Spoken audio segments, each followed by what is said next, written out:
Today's session on clausal syntax and information structure. Laura dealt with or tackled a very elusive question, prosodic phrasing in Proto-Bantu. It's very hard to reconstruct, of course, but she still came up with a number of generalizations or historical reconstructions from present-day variation or lack of variation in the Bantu languages, like that the sentence functions as a prosodic domain with very often final lowering, and which is probably reconstructible deep back in time, possibly as well final lengthening and devoicing, final devoicing of vowels. As far as subject phrases are concerned, they are very often prosodically phrased separately from the rest, so that's was also probably a very early development within Bantu, as is the case for adverbs or adverbials. They behave as topic-like constituents and are separately phrased.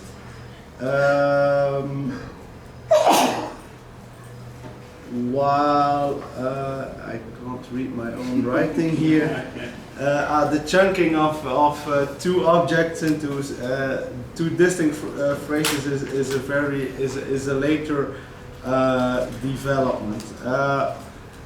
So still within that same session, Tom focused on Mason's advanced verb construction, so the fronted infinitive construction, and so function-wise he came to another conclusion than Mason, that it's rather a focus function and not topic as Mason had proposed.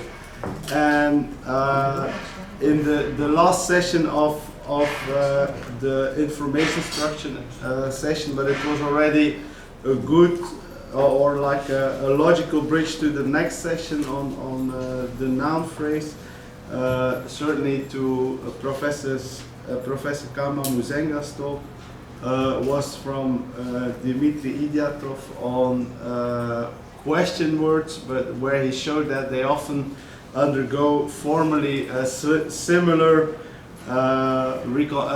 developments as personal pronouns or as pronouns more generally, and that they have a pronominal function or in Proto-Bantu. So he updated Mason's reconstructions, formal reconstructions, and proposed several of his own earlier reconstructions.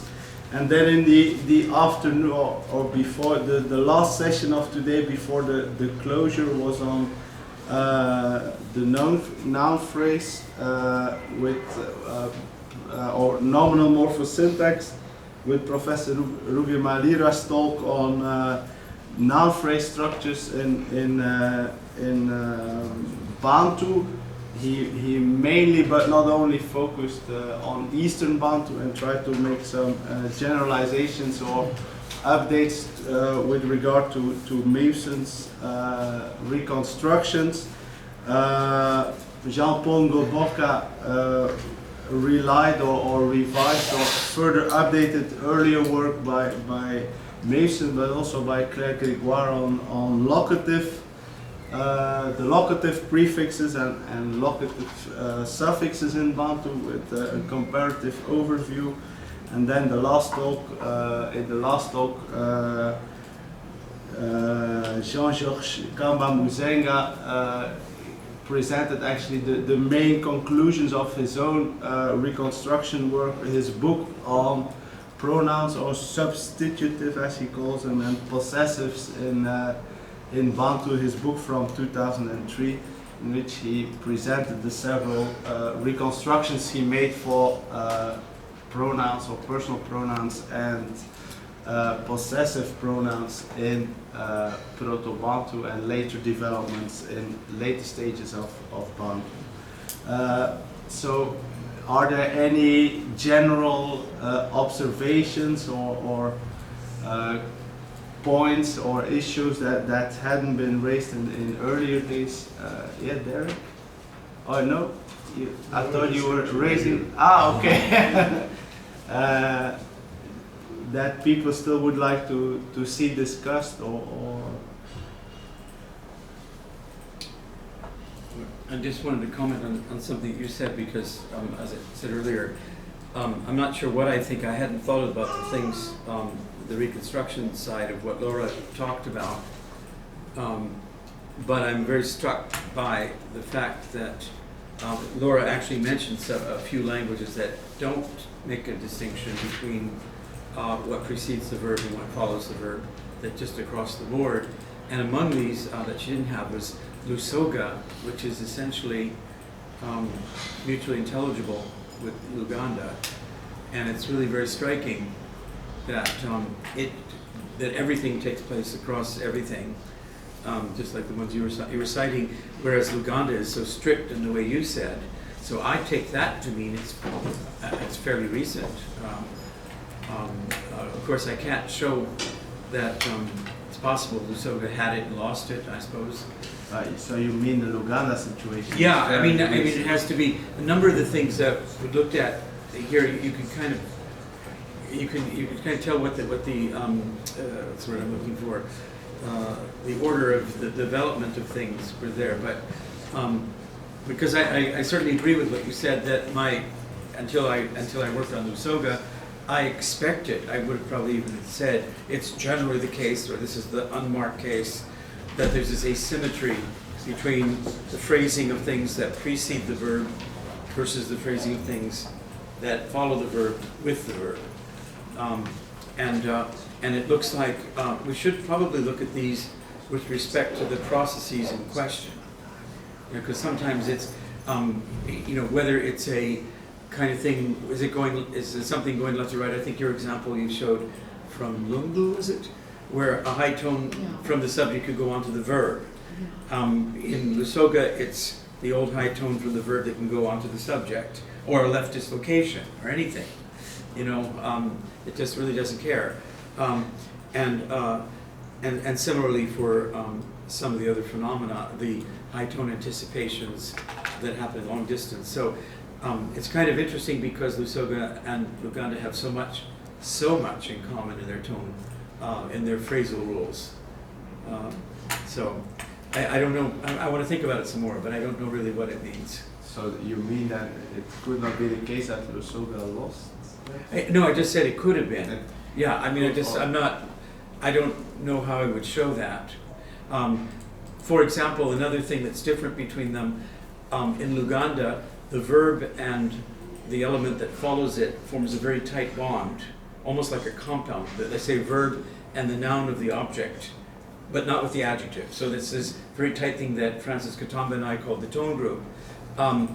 Lusoga does not do that, okay? But what it does do, it does that only with enclitics, because in fact, it's just as Luganda doesn't do it with every consonant. Yeah, only with enclitics. So it depends. For example, a negative verb won't do it, and something starting with an augment won't do it. So it depends on. There's some conditions in Luganda, but what's interesting is that you do get a parallel with that, but at the level of the enclitic. So it's sort of like what they are doing is saying which enclitics join, in this case, the verb to form a phonological word, and which ones don't. And that would be parallel to the bigger domain in Luganda. So again, what to make? I think it started at a small level and worked out, because I think that there's some of these phrasal phenomena that start big and work in, and there's some that start small and work out. And I think both of those are there, and we need to pay attention to the actual process to make sense out of that. So do you have any ideas about which might be more likely to start small and work out? Yeah, I think the restrictions of, for example, I'm still very struck by Jacques' dissertation and the Ngangela penultimate length restriction. Yeah. This is a language where, a little different from what you talked about, where, because there are languages that restrict the historical vowel length to to penultimate position, like Yaka and Punu. And there are those that restrict it to penultimate or anti-penultimate. Okay, somebody mentioned Chiwini, I guess maybe you did, yeah. Okay, so there's that. But this is a language where it's restricted in the sense that you can have a long vowel anywhere as long as all of the other vowels leading up to the penultimate are also long. So you can't have a long vowel on an anti-penultimate if the penultimate is short. So you'll get shortening there. So there's kind of like this thing. So that looks to be word level because, as Jackie points out, there's some tendency to do that with, I think it was possessive pronouns. And there was variation, you said, you know, with it, like word like my. Did my count in that? When you added something that's very almost clitic-like, did it count in calculating what was penultimate? Okay, whereas a normal, an adjective wouldn't do that, for example. So it looks like it's starting to spread out and saying, I think, you know, a noun with a possessive pronoun is a tight bond, so I'm moving out. Other ones, like some of the things, like for example, prohibiting final high tones, I think that starts at the utterance level, and then it gets narrowed down to phrase level, and then ultimately word.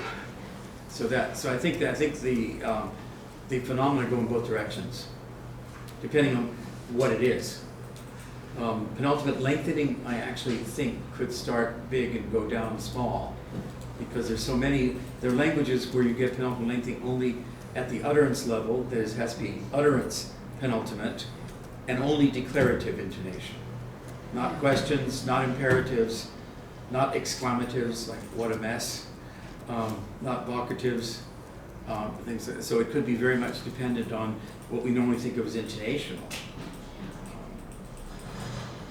Yeah, and I think that's a proposal in the typological literatures. I think many phenomena start as intonation and then become lexical level phonology, word level phonology.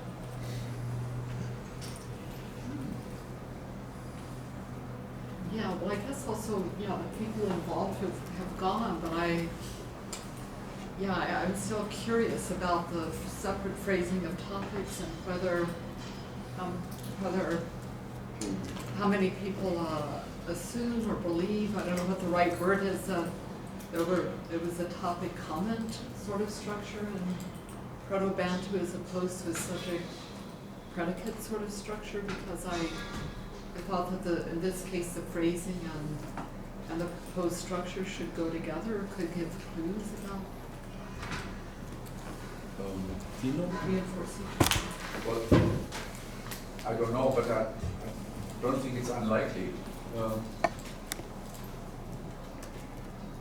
If you stop here, in one of the Cordofanian languages in Heiran, the agreement can never be, what is the kata for it? Can never be pointing ahead to something. It's always something that precedes, and it has to be close. Preferably in the same sentence, could be a bit earlier, but the place, it's difficult where it is. It is. There's no position for subject agreement. There are two positions for agreement, and there can be subjects and objects, but and they have different forms. The subject, object, markers on the verb. The concords, I don't know. It may be tonal, but that's not in the data. So there's only agreement with what precedes. There's no agreement with what follows, and whether that's a subject or object doesn't matter. And you can't see that on the verb. So that would be a case of, and probably it's a kind of topic I haven't worked out really on the data. But it does. There is something which only left to right, only proceeds with agreement with the left, and not syntactic basic. I mean, yeah, it has to be subject or object or something else, or maybe mainly subject object, both either object, whether it's a patient or recipient or dative or accusative, so it doesn't matter. And cases marked on nouns. where in hydrogen over here. So yeah, I think it's possible that that's an old structure. We have an agreement from left to right, and left would that is a topic position seems reasonable. But it is the unmarked subject position, I think, in that language too.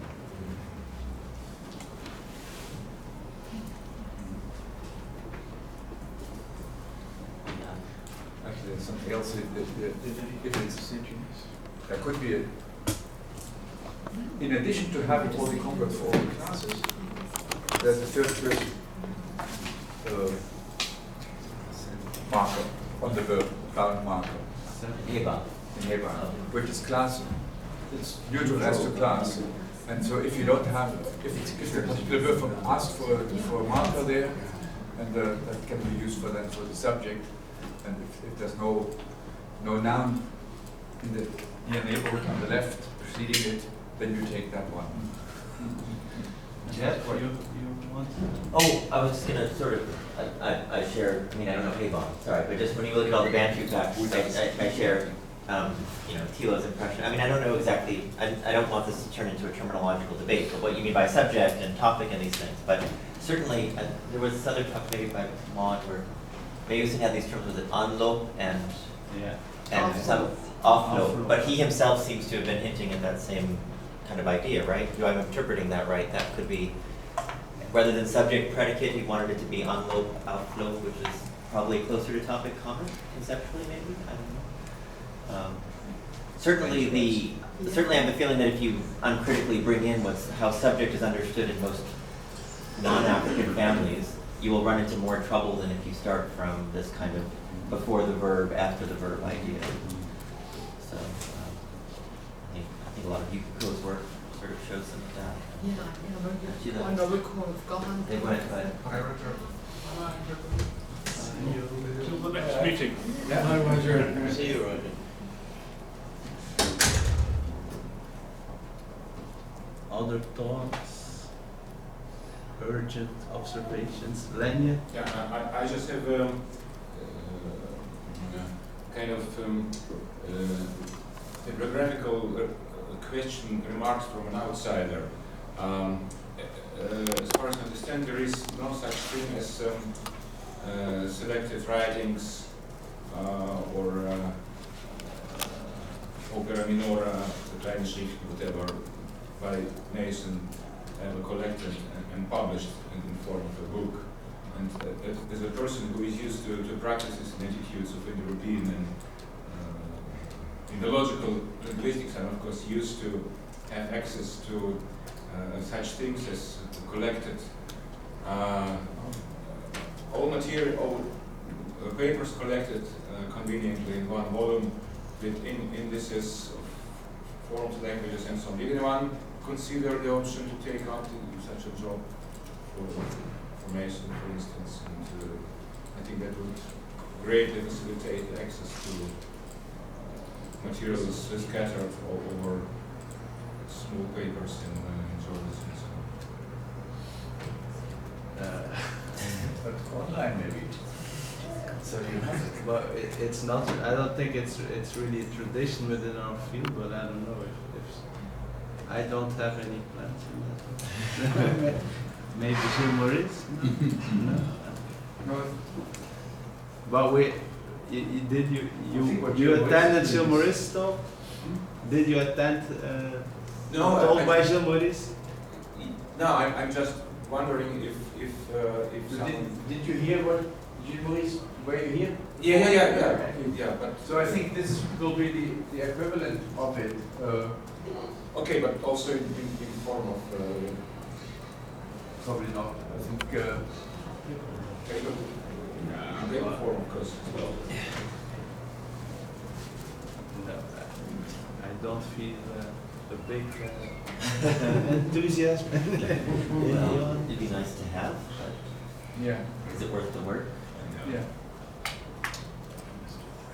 Okay. But having if you have a PDF it should be well scanned carefully, not a lot of black and thumbs on it, and which obscure half of the bottom 3 lines.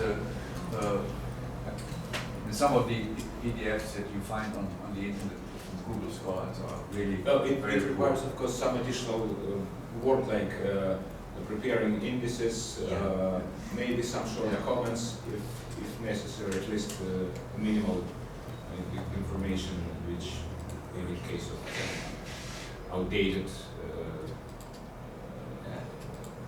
materials. So perhaps there's no enthusiasm for that, but the commentary part may be interesting. I mean, to unpack what he said. I mean, we've heard several times that you have to struggle before you get what he's saying. Wouldn't that be like when we use one of those articles in teaching, then we basically re-explain what's going on? Would that be an interesting project? To rewrite them in teaching style. Yeah. Do you have a problem? I mean, how widespread is that problem, interpreting him? I'm just like to see an example. I can put myself up. It's You know, very I'm just tough. curious what it is. I mean, maybe I've had it all the time and I don't realize it. So. Well, in the Bantu grammatical reconstruction, he says that in the first linea. Ideally, what all the things that should be in there together with it, which would be a multi-volume enterprise, then it should be all the attestations, and it should be a discussion and this and that. But that is not just an interpretation. That's a big Right, but when he actually does make a statement, is there something that's unclear about it, or something that? That's what I was understanding. No, but it takes a certain. Or you don't know what he's referring to? No, it's not unclear. It takes a certain discipline which, if you are used to other writings, I mean, there are people who can read quickly, and they may have problems because there you can't. Quickly, you can't just scan what they're saying. It may be in half a sentence, and then it will not be repeated. And there will be no abstract of it, and no summary, and conclusions, which are not conclusions, but which are the same thing again. And in this chapter, I will tell what this is all not there. I'll tell you one that actually came up. I don't remember where it was. Was it in Maud's presentation of him, or somewhere where there was a quote? And I had to think about it because it wasn't obvious what it meant. And that was that he was complaining about too many people spending time, showing the reflexes of Proto-Bantu, and I had to think about what's wrong with that, first of all. And then I started remembering things that were going on in the 70s in particular, and all those meetings at Leiden, where one person after another would say, here are the reflexes in my language. And you'd have to sit through one sound change after another, and they're almost always the same. So it took me a while to make the connection,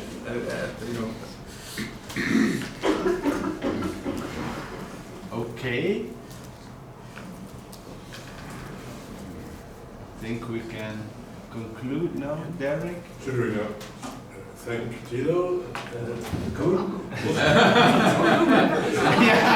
I want to thank Jill and Mil, and I think we should thank Koen and his team for organizing.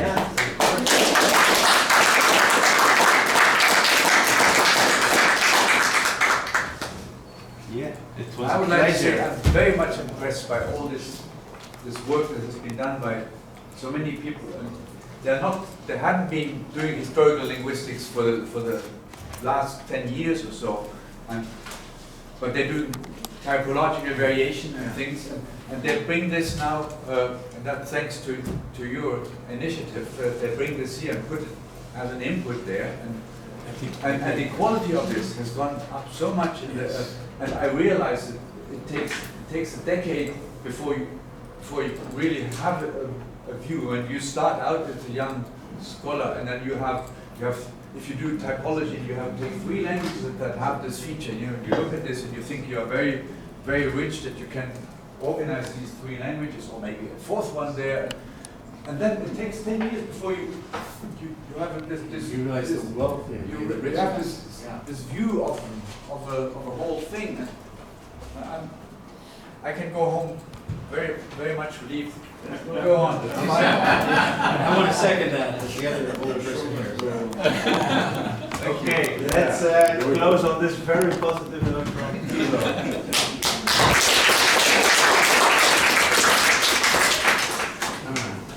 Are there any people